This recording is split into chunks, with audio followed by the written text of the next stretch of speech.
Ciao a tutti, sono Claudio e il caffè è la mia passione, bentornati sul mio canale. Oggi facciamo un'esperienza speciale grazie a Gabriele Limosani che ho incontrato al SIGEP e Gabriele è un formatore per il gruppo Cimbali, appunto rappresenta il marchio Slayer che fa delle macchine al caffè che vedrete sono veramente speciali e con lui ho fatto un percorso assaggiando un caffè in V60 e vedremo appunto come si fa un caffè col V60 e poi ho bevuto un caffè fermentato di cui non vi anticipo niente perché è veramente un'esperienza mistica. Ma lasciamo la parola a Gabriele e vediamo come ce lo prepara.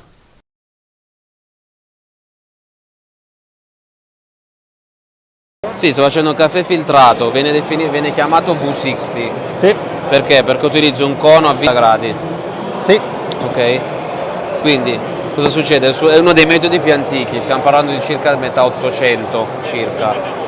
Quindi utilizzo un'acqua dedicata, un'acqua filtrata, siamo tra i 50 e i 110 ppm d'acqua, quindi non troppo carica di minerali, chiamiamola così, poi ho visto impostato 93 gradi. 93 gradi. Vado a bagnare il filtro per farlo aderire bene alla superficie, per togliere eventuali residui di carta che sono appunto sul filtro. Ok, vai. Poi ho visto che lei prima aveva macinato per bene a mano il Sì, caffè che è questo. allora abbiamo macinato un caffè che in questo caso KB si chiama, che è una roastery di Parigi, tostatura dedicata al filtro perché non è la stessa dell'espresso chiaramente, quindi macinatura un po' più larga rispetto chiaramente all'estrazione espresso, quindi un po' più chiara e un po' più grossa. Si vede che è tanto grossa Rispetto all'espresso sì, chiaramente sì, perché comunque non ho pressione ma ho un'estrazione per percolazione. Quindi ho messo 30 grammi e ando a utilizzare 500 grammi d'acqua. Il rapporto acqua-caffè è questo, 30-500. 30-500. Quindi adesso vado a fare una bagnatura pari al doppio del peso del caffè, quindi 60 grammi, e aspetterò 30 secondi per fargli fare la bagnatura che è necessaria.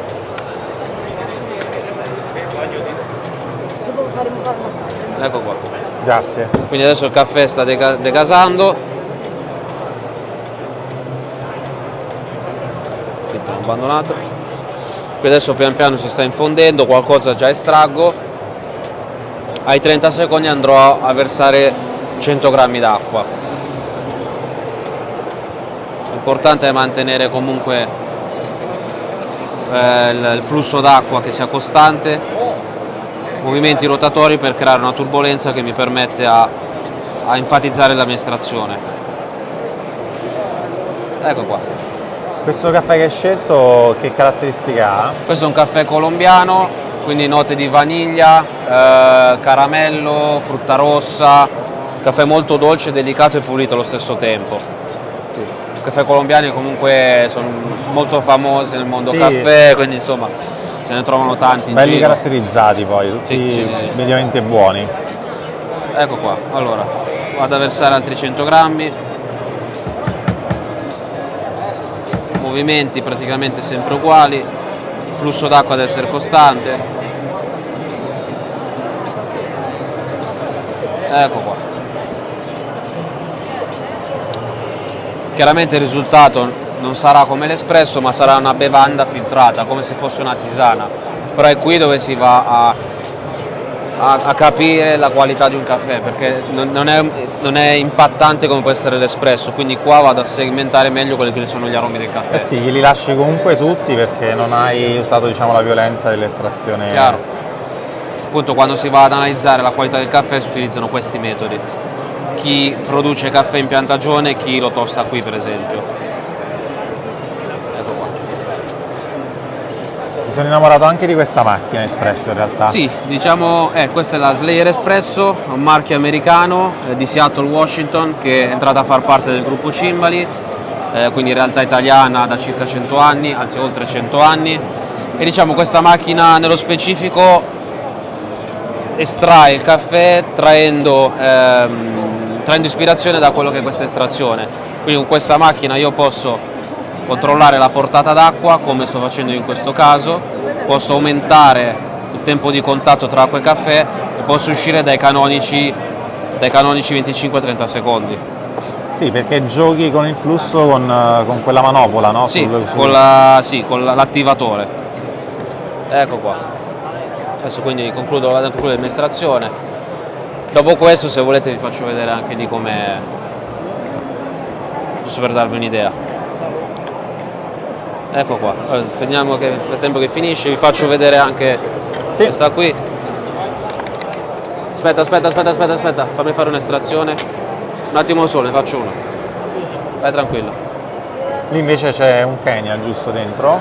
No, al momento è un Costa Rica anaerobico, col pacco là giallo. Ok. Da una roastery greca, si chiama Underdog appunto, Costa Rica anaerobico. Okay. Anaerobico cosa vuol dire? Le bacche di caffè vengono spolpate, dopodiché vengono messe in dei tank senza ossigeno, quindi anaerobico, viene prelevato l'ossigeno, di conseguenza aumenterà la CO2 e incrementerà anche l'acido lattico. Questo mi comporterà delle note vinose, frutta matura e note fermentate quindi. Vado ad utilizzare 20 grammi nel portafiltro e andrò ad estrarne 40 in tazza. Ok. Quindi seguo un po' quello che è anche qui il concetto dell'estrazione filtro, come in questo caso, dove però non posso contare l'acqua che ho a monte, ma posso contare l'acqua che ho in tazza. Quindi in fase centrale non ho pressione, una portata minima ridotta, quasi 1 grammo secondo, quindi controllo il flusso come in questo caso e faccio la mia infusione lentamente. Dopodiché in seconda fase andrò in estrazione. Questo odore magnifico, non capisco se arriva dalla mia destra o dalla mia sinistra. Probabilmente è un po' tutte e due. Frutti rossi da una parte, fermentato dall'altra. Quindi adesso sto facendo la mia infusione, come dicevo prima, dallo specchio tra l'altro posso vedere la mia estrazione. Geniale quello specchio là. Sì, pochi dettagli ma intuitivi e funzionali. Anche qua il manometro ha un sensore nel gruppo, quindi il barista vede cosa sta accadendo nel gruppo, anche la temperatura, la sonda è sempre nel gruppo. Pochi dettagli ma importanti. Guarda, adesso appena vedi si va a infondere tutto quanto, vado in estrazione. Quindi come dicevo, adesso ho fatto 29 secondi e 4 di pre-brew, quindi di infusione della macchina, più andrò in estrazione. Sulla carta dovrebbe essere un caffè tossico, però appunto grazie a questo sistema che la macchina dà puoi andare anzi ad migliorare, ad arrotondare o pulire se ci sono eventuali difetti del caffè. Ma invece sull'erogazione naked o più classica? Guarda, aspetta, solo per finire, in totale 29,4 più 26,5, quindi siamo a 56 secondi, quasi 1 minuto di estrazione. Come puoi vedere comunque non c'è sovraestrazione. No, è perfetto, mi sembra di colore. Ed è l'unica macchina che fa questo tipo di estrazione, insomma. Grazie. Prego. Ma invece sul discorso naked e braccio classico, tu di che parrocchia sei? Allora, lavorando spesso col naked su questa, posso dire che ad oggi il naked ti dà qualcosa in più secondo me, perché non hai dispersione termica e il beccuccio tende a romperti la crema. Qua invece è tutto diretto in tazza, quindi più corposità, più crema e appunto non hai quella dispersione termica che ti può dare il beccuccio. Ok. Ricordami che ci abbiamo messo in questo. Questo Costa Rica anaerobico, 20 grammi nel portafiltro, quindi non i canonici 14-15 grammi con l'espresso italiano, 40 grammi in tazza.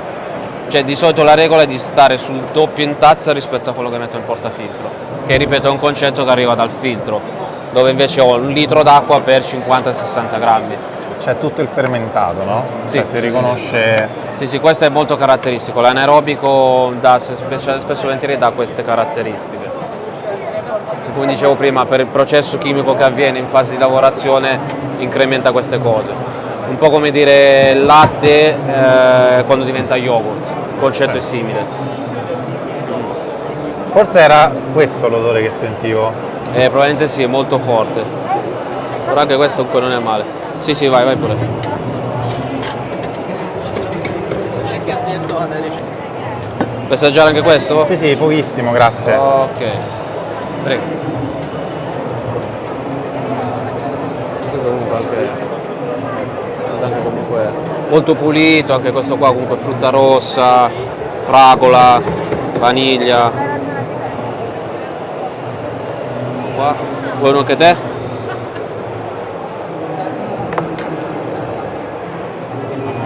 Ecco qua. Prego. Molto, sì, molto pulito, piacevole in bocca, un'acidità comunque. Allora, questo è un ottimo pomeriggio tè, no? E mi dà quella sensazione. Quell'altro era una figata, non so come si può definire, no? Diciamo la bottiglia dannata particolare che viene, assaggi, provi. Quanto costa al chilo quel caffè di prima? Più o meno penso siamo su intorno ai 40-50 euro al chilo. Ma già tostato, prodotto e confezionato o da crudo? No, dico tostato. Sì. Pensavo anche peggio. Sì, più o meno è quello. Poi chiaramente ci sono caffè che salgono anche di prezzo. Io ho provato un Geisha, che è una varietà molto costosa per esempio, che è molto famosa, molto dolce, insomma molto particolare, costava 700 euro al chilo. Però era cosa fuori dal normale, non bevi tutti i giorni, sono caffè da gara quasi. No, e poi soprattutto per chi ci guarda, secondo me la cosa che tendo sempre a ribadire è l'amaro, no? L'amaro? È inutile comprare 700 euro al chilo se poi non lo sai fare, no? Cioè la l'amaro, manualità è sì, determinante. Sì, no, è determinante, infatti bisogna essere comunque sempre puliti, lavorare correttamente. L'ideologia è che tutto quello che hai a contatto col caffè va pulito, come se fossi un cuoco in cucina. Sì. Questa è la tua padella e questi appunto sono i tuoi fornelli, se vogliamo. E poi deve essere un percorso che quindi vedi appunto come fa il ragazzo, pulisce la doccetta, pulisce il portafiltro e sono tutti i passaggi bene. Tutti i passaggi che vanno fatti. Lancia vapore deve essere in tonsa, e se no comunque non dai qualità in tazza, appunto, come dicevi tu, puoi usare un caffè costoso, ma ti eviti questi passaggi, rovini tutto. Sì. Secondo me infatti bisogna partire da un corso, cioè se uno veramente è appassionato, vuole salire di livello su quello che va a bere, deve partire da un corso, si forma e poi piano piano sale anche come intensità e complessità di caffè e di costo. Vabbè, certamente, nel senso io sono entrato a far parte di questo mondo, ero già barista prima, cuoco anche, ma a parlare così quando sono entrato in azienda in qualità di formatore. Ho fatto tutto il mio percorso di formazione, barista, brewing, ho fatto anche Q-Grader, non so se conoscete, diciamo è il sommelier del caffè, e ce ne sono circa 20 in Italia, compreso me e un altro ragazzo che è qua, dove appunto vai ad analizzare, vai a definire la qualità del caffè, cioè lì è proprio diciamo il sommelier.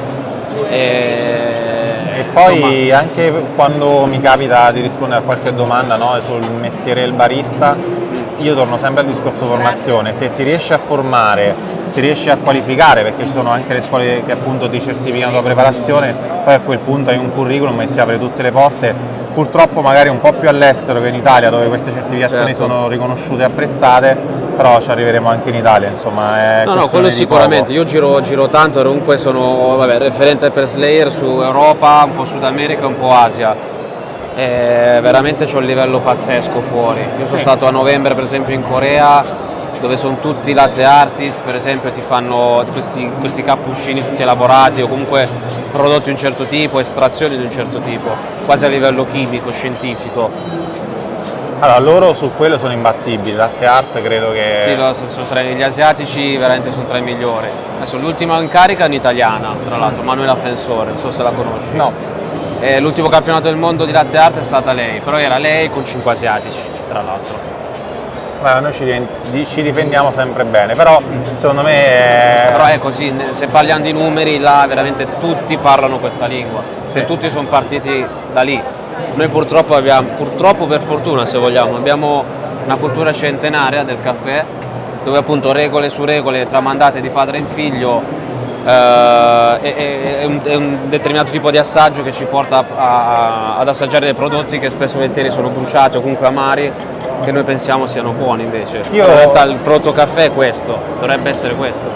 Riflettevo o leggevo, adesso non ricordo, che che una cosa che si sottovaluta è che io ho una piccola torrefazione, produco a 4 kg nella mia piccola tostatrice e posso produrre in maniera tra virgolette arrogante il miglior caffè al mondo, perché ci metto la mia passione, il mio impegno e penso di fare il miglior prodotto al mondo.